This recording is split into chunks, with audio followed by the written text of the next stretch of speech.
I spent all this time teaching people how to share their voice with the world, market their personal brand, get their story out about who they are and what they want to accomplish in life. And one of the things that really surprised me when I started doing this almost 10 years ago now was how many people would come up to me and say, but Brendon, how do you deal with rejection?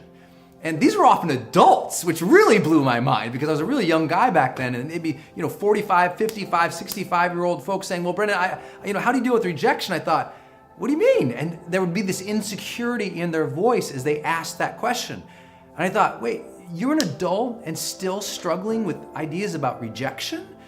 I think that's really unfortunate, and I think it shows that sometimes people live an unexamined life, that they're willing to not question themselves. I mean, shouldn't we have all gotten over and kind of dealt with rejection pretty young? I mean, high school, college level stuff? And I'm not saying that we won't ever be self-conscious. Don't worry, you don't have to give me hate emails and comments below. I mean, you can make fun of my shirt, but I mean, other than that, please don't. I mean, I'm not trying to be insensitive, people. I just think that sometimes they don't understand math and odds.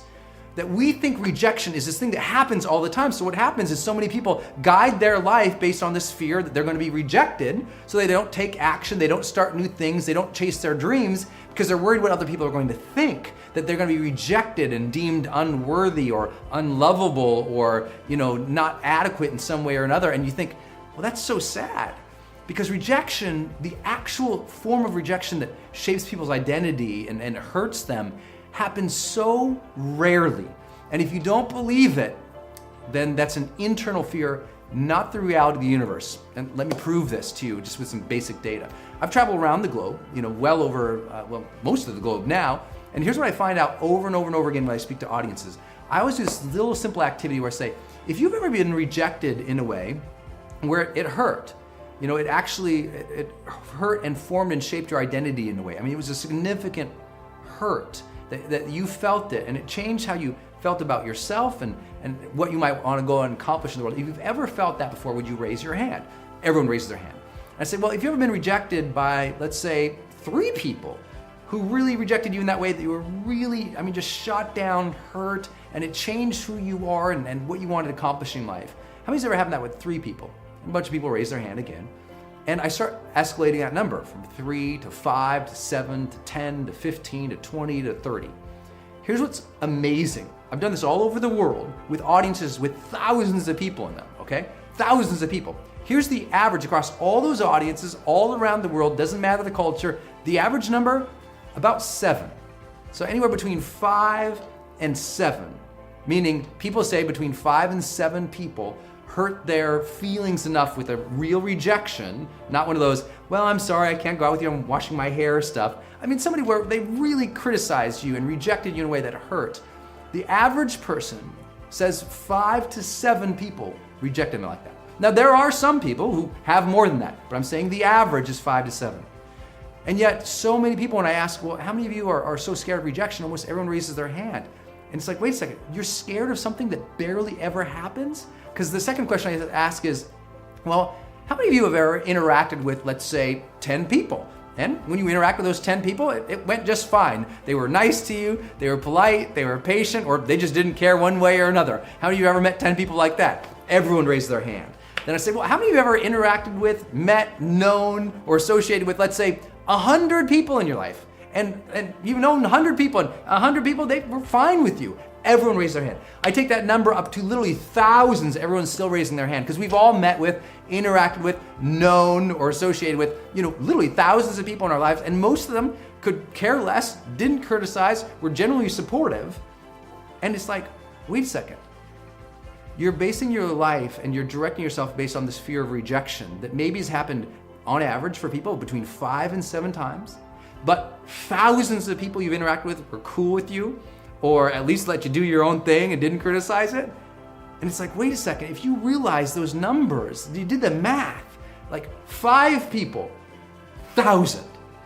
5 people aren't supportive of you, but 1,000 were and were fine with you. You think about that math for a second, automatically, statistically, mathematically, 5 out of 1,000, these are the freaks. They're the oddities, they're the weirdos. They don't make computational sense over here. You're worried about what the minority, the tragic minority in that sense, 5 out of 1,000? You've got 1,000 people who got your back. You could storm these 5 people, right? So you have to realize that rejection actually barely ever happens. We fear it because when we were young and it happened, it felt so real and so big. But come on, as we get older, we have to gain that greater sense of awareness and maturity that says, you know what? I am my own person. I'm going to be myself regardless. And some people say, well, Brendon, you can't expect that from people because they have so much fear. It's like, well, why does fear get so much credit? I mean, because people also have so much power. People have so much strength. People have so much in themselves that actually could be heroic tendencies if they focus on that as much as they focused on their inadequacies. So why are we giving everyone a buy card and saying, oh, it's okay that you're still scared of rejection? I don't think that's okay. I think it's rather we should say, let's have a higher ambition for ourselves as human beings to allow ourselves the freedom to be who we are, to genuinely express ourselves. Yes, will some people criticize it? Absolutely. Some people are going to criticize this video and be like, oh man, I hate your shirt. Your hair looks bad. You're really white. And what's your deal? Everyone's going to say something. So what? I'm not going to limit my service or my message to the world based on what other people think. And by the way, who are we fearing the most anyway? Usually the people we fear are the harsh critics. But let's talk about the harsh critics. Who are they? Right? Most harsh critics, unless they're paid to be critics, are just jerks. And we really don't need to listen to them. But why are people critical? Most people are critical just for maybe 4 reasons. The first reason is self-boasting. Like most critics, they're braggarts. They like to say, you're not good enough, I do a much better job. Well, fantastic, good for you. Go do a better job out of my vision, please, right? It's like, don't worry about the self-boasters and the narcissists.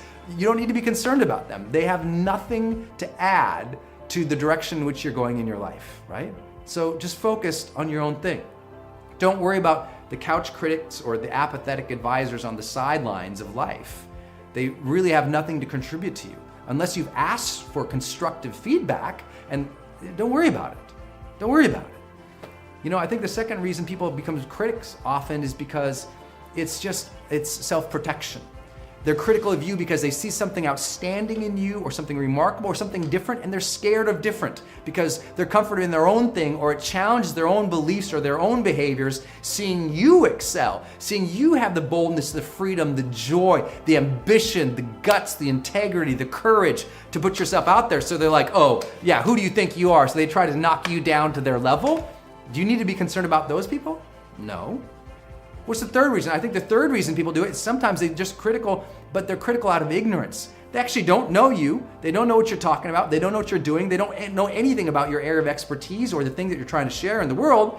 And so why be concerned about what somebody who has no knowledge about you or what you're doing has to say? And the fourth reason people do it, I think, is because they actually do want to provide value. They want to give you some direction to protect you, to care for you, and they don't realize that sometimes the way that they do that, their tone might be condescending, or maybe the way that they do it does hurt you or does limit you, but they didn't intend it. They weren't trying to be a tyrant to you. They're just maybe a little unconscious or lack some emotional or social intelligence. For those people, pity them. But the rest of them, ignore them.